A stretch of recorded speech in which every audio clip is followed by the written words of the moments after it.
A big, whopping 70 episodes ago, we were introduced to the Xana subject of this episode, Kiwi 2. Canine Conundrum might as well be called the Robots 2.0, because essentially, that's what we have here. Instead of a Terminator reference, we have robotic swarms. Think of it as, well, a combination of the robots mixed with swarming attack or plagued, only without the idea of having to deal with being in the sewers. But Jeremy does not treat his greatest robotic invention, well, since the episode in question. It's been lying around useless in a box.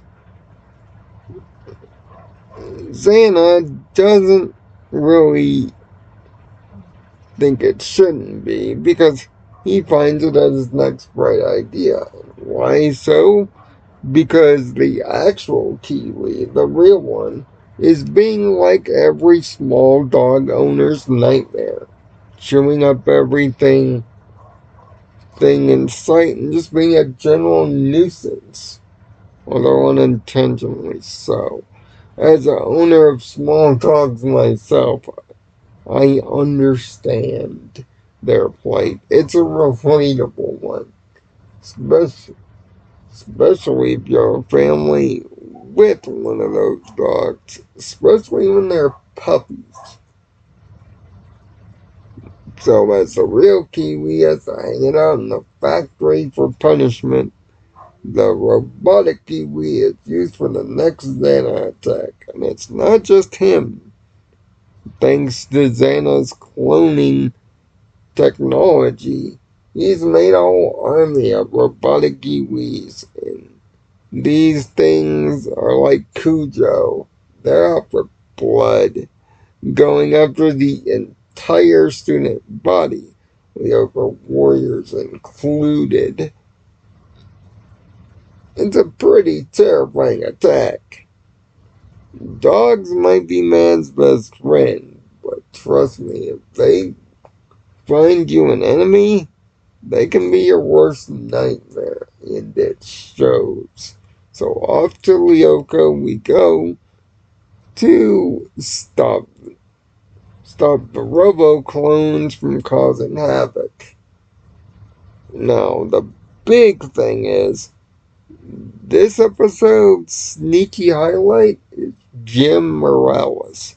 Once again, showing that when the students of Catic are in danger, real danger, he's willing to lead from the front, leading a coordinated attack and trying everything in his physical power to save the others. And even helping Oric and Yumi get free enough to make the save. On Lyoko, though, it's Odd and Aelita's turn to start the mission out before William makes it go badly. And sure enough, he does. But it's thanks to Kiwi that Odd is given a fighting chance against William. An upright can't get the win, but at least the tower's out the way. William, of course, focused on killing Aelita, thinks he has succeeded, but taking a page from the man himself, he's once again fooled by the old decoy trick.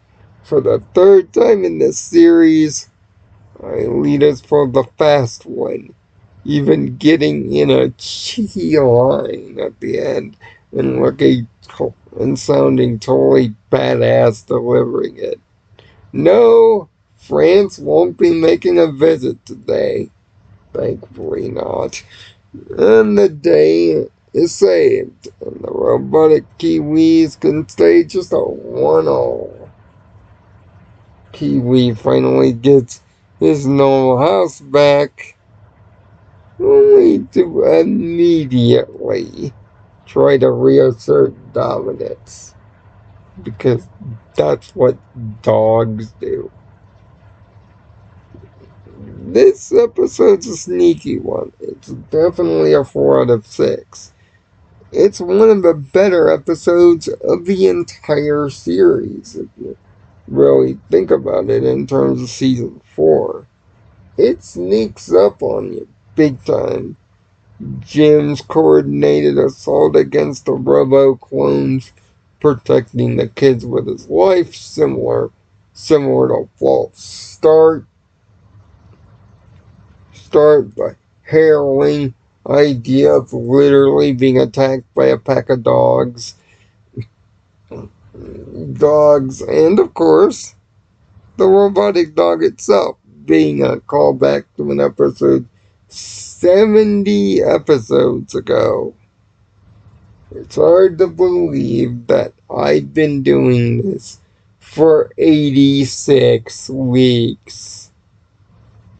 Think, when we started this, we were in 2023. A female presidential candidate wasn't the furthest thing in the cards. Star Wars wasn't utterly destroyed,